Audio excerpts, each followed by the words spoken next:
as yet, with both employer and SAMRO threatening each other with court action. Workers' union SAMRO say they are set to go to the Labour Court on Thursday to force the employer to honour workers' demands. With Mpoma Toho, ANN7, Johannesburg.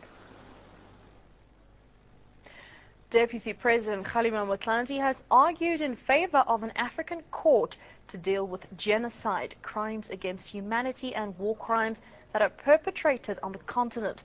He has accused the International Criminal Court of being selective in the prosecution of African leaders. Motlanthe was speaking at a public lecture themed Human Rights and Democratisation in Africa at the University of Pretoria earlier today. Juanita Hunter was there and filed this report. This is a common scene across the African continent, and many African leaders are to blame. So who should hold them accountable? Deputy President Kgalema Motlanthe says an African court is the answer.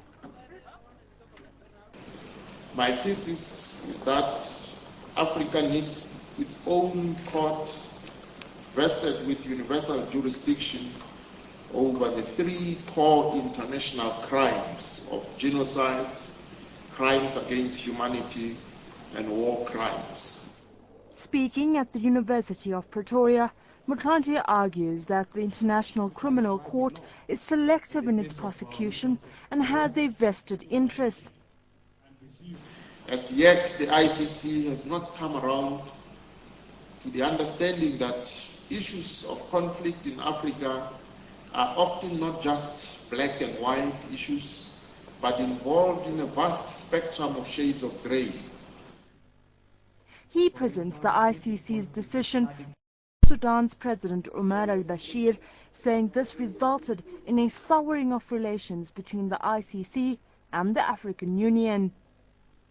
What made matters worse was that the ICC took this action at a time when the AU was involved in a peace process in the Sudan, and therefore fearing that threats of indictment would not only compound an already vital political situation, but would actually paralyze the AU's efforts.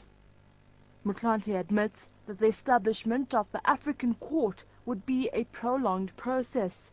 He also conceded that an African court may be vulnerable to great impunity if an independent judiciary is not encouraged.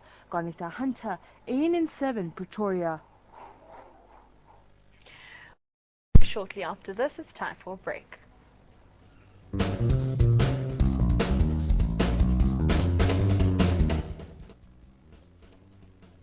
Hi, I'm Mr Williams, Editor-in-Chief of ANN7. It's my pleasure to welcome you to our newest show, SA Decides, My Vote, My Future. The show is the first of its kind on South African television. 9 teams traveling to the heartland of our country to 9 provinces. And this is the team that's going to make it happen. Hi, we're Team Mpumalanga, coming to you to hear your side of the story. Corruption is too much in South Africa. Maybe if they stop playing with torches and stuff like that and trying to fix roads. Don't miss this opportunity to make your voice heard. When I grow up, I want to be a dancer, just like Magic Mike. Yeah! Kids seeing a bit too much on the telly? Why not take control with DSTV?